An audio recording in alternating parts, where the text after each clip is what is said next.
Hello everyone.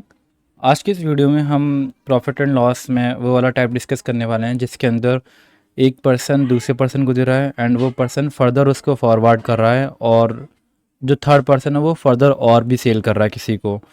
Okay, तो इससे पहले मैं यही रिक्वेस्ट करूँगा कि अगर आपने इससे पहले वाले पार्ट नहीं देखे हुए हैं या आपको प्रॉफिट लॉस का कॉन्सेप्ट समझ में नहीं आया है तो ये आपके लिए हेल्पफुल नहीं रहेगा। ओके, तो आई वुड रिक्वेस्ट यू कि आप उन सारे पार्ट्स को देख कर आइएगा। तो मैं इसका कॉन्सेप्ट यहाँ पर समझाने की कोशिश करता हूँ, तो आप कॉपी पेन लेकर बैठना और यहाँ पर समझने की पूरी पूरी कोशिश करना, ठीक है। तो यहाँ हम लोग सबसे पहले 3% लेते हैं, ए, बी और सी लेते हैं। अब मैं आपको ये दे रहा हूँ कि ए ने बी को कोई आइटम सेल किया 10% के प्रॉफिट से, ठीक है। तो 10% के प्रॉफिट से सेल 10% का मतलब कितना होता है 1/10, यानी कि अगर मैंने 10 CP लिया तो मेरा प्रॉफिट होगा 1 रुपीज़ का, यानी कि 10 रुपये की चीज़ को 11 रुपये में सेल कर देना। अब आप ये देखो कि जो बी था, बी के लिए ए का सेलिंग प्राइस उसका CP बन गया है ना, क्योंकि बी ने तो ये परचेज़ किया ना 11 रुपये में। अब बी अपने आगे कुछ और में परचेज सेल करेगा अभी यहाँ पर ये।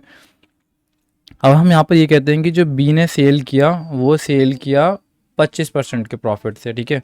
मतलब बी ने इसको सेल किया 25% के प्रॉफिट से और यहाँ इसने सेल किया 10% के प्रॉफिट पे। तो 25% का मतलब कितना होता है 1/4, यानी कि अगर 4 मेरा CP है तो प्रॉफिट होगा मेरा 1 का, यानी कि 4 रुपये की चीज़ को मुझे 5 रुपये में सेल करना है, ठीक है। ये हो गया। अब अब यहाँ पर क्या होगा हमारा, बी का तो कॉस्ट प्राइस सेम होना चाहिए था ना, ये वाला ये। अगर ये सेम होना चाहिए था तो आप इसे सेम करिएगा। ये रेशियो मर्ज करना तो मैंने आपको बताया ना। ये कैसे करेंगे आप, यहाँ पर यहाँ 4 का मल्टीप्लाई करेंगे, यहाँ 4 का मल्टीप्लाई करेंगे, यहाँ 11 का मल्टीप्लाई करेंगे, यहाँ 11 का मल्टीप्लाई करेंगे, ठीक है ना। ये हम यहाँ डिस्कस नहीं करने वाले, मैं पहले ही बता चुका हूँ इसके बारे में। तो मैंने यहाँ 40 हो गया, यहाँ 44 हो गया और यहाँ मेरा 55 हो गया। अब आपसे क्वेश्चन ये पूछा जाएगा कि जो ए है उस ए ने सी को जब डायरेक्ट गया होगा या सी के पास, तो नेट प्रॉफिट कितना हुआ होगा ए को, ए से सी तक के सफ़र में, है ना। तो यहाँ से आप ए और सी के बीच में रिलेशन निकालेंगे कि ए और सी के बीच में जो कॉस्ट प्राइस आ रहा है वो अब वो आ रहा है 40 और 55 का ये। तो इसे कट कर दो, 5 8 जो 45 11 जाए, तो 8 रुपये की चीज़ 11 रुपये में गई। कितने का प्रॉफिट हुआ 3 का, कितने पे हुआ 8 पे। तो 3/8 आपको पता होगा 37.5% की वैल्यू होती है। क्लियर है, ये वाली बात समझ में आई ना। अब हम इस प्रोसेस को ना और फर्दर आगे भी बढ़ा सकते हैं कि सी ने डी को कितने में सेल किया और वहाँ से हम चार चार रेशियोज को लिंक करना सीखेंगे, ठीक है। चलो आगे चलते हैं, तो इस क्वेश्चन क्वेश्चन को करते हैं। पढ़ना स्टार्ट करिएगा।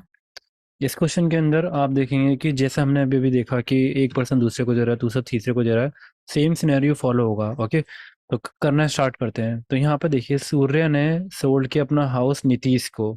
तो मैं यहाँ लिख लेता हूँ कि सूर्य है एंड नीतीश है। तो सूर्य ने नीतीश को सोल्ड किया 20% के प्रॉफिट पे, यानी कि 5 रुपीज़ की 6 को 6 रुपये में सेल कर दिया। नीतीश ने सोल्ड किया सेम हाउस को एट द सोन एट अ प्रॉफिट ऑफ 25%, यानी कि नीतीश ने सोल्ड किया है सोन को एट अ प्रॉफिट ऑफ 25%, यानी कि 4 रुपये की चीज़ को 5 रुपये में सेल कर दिया। एंड सोन ने सोल्ड किया है वो हाउस को कैलविन को। तो मैं यहाँ लिखता हूँ कैलविन और eight a profit percent of 15%, यानी कि 20 रुपये की चीज़ को 23 रुपये में सोल्ड कर दिया। तो यहाँ से हमारा रूल ये था कि हमें इन सभी को सेम करना होता था। तो यहाँ से मैं सेम कैसे कर सकता हूँ, रूल ये है कि रेसिप्रोकल प्रोपोर्शन में कि जो ये चीज़ गिवन होती है उसके बाद में हमें यही चीज़ लिखनी पड़ती है। तो 6 यहाँ लिखा, 6 यहाँ लिखा, 5 यहाँ लिखा मैंने, 4 से पहले 4 लिखा और 20 से पहले 20 अगेन 20 लिखा यहाँ पर ये। अब यहाँ पर हम कटिंग करना स्टार्ट करते हैं। तो देखिए कैसे कटिंग कर सकते हैं यहाँ से हम। तो 5 4 जा 5 5 आ रहा था यहाँ पर ये, और यहाँ से चेक करते हैं 2 2 जा 2 2 जा 2 3 जा और 2 3 जा। ओके, तो यहाँ मेरे पास आ गया 40, यहाँ आ गया 6 2 या 12 12 4 जा 48 एंड 23 है 60।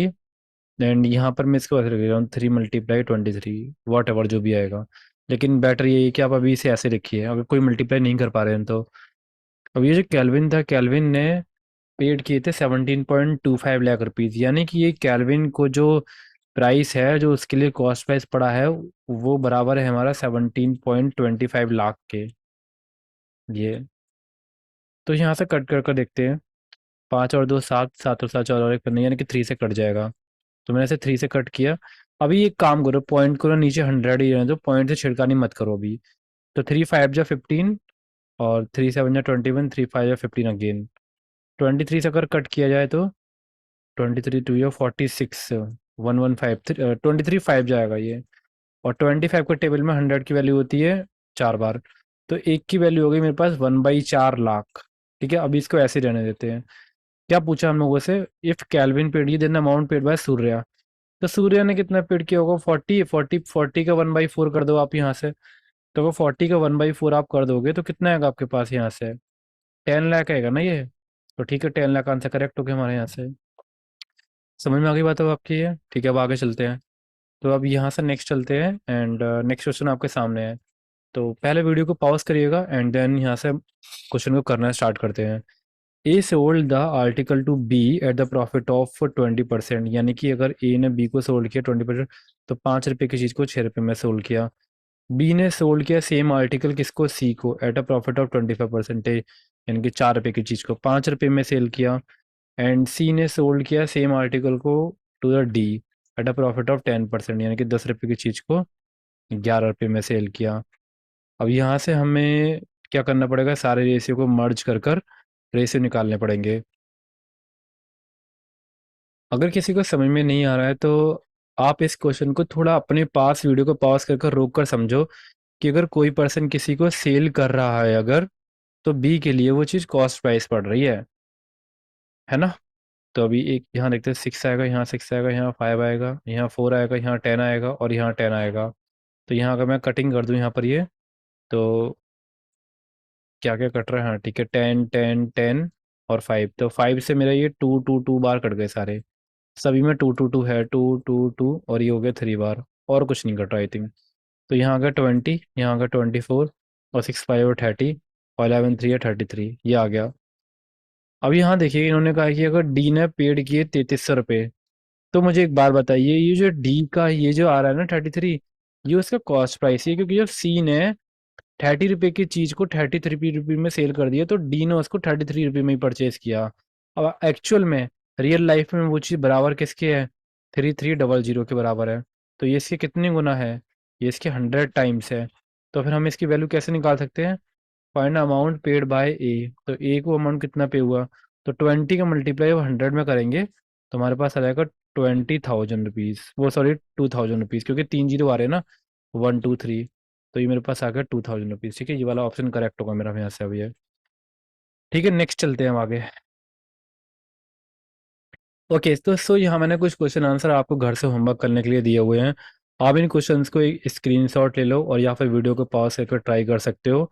इन एनी केस नहीं आ रहा है तो आप मुझे बताइएगा, फिर मैं इसको सॉल्व करवाता हूँ। ठीक है, आंसर यहाँ पर येलो कलर से जो प्रेजेंटेड है वो सारे आपके सिलेक्टेड आंसर हैं। तो चलिए मिलते हैं नेक्स्ट वीडियो के अंदर।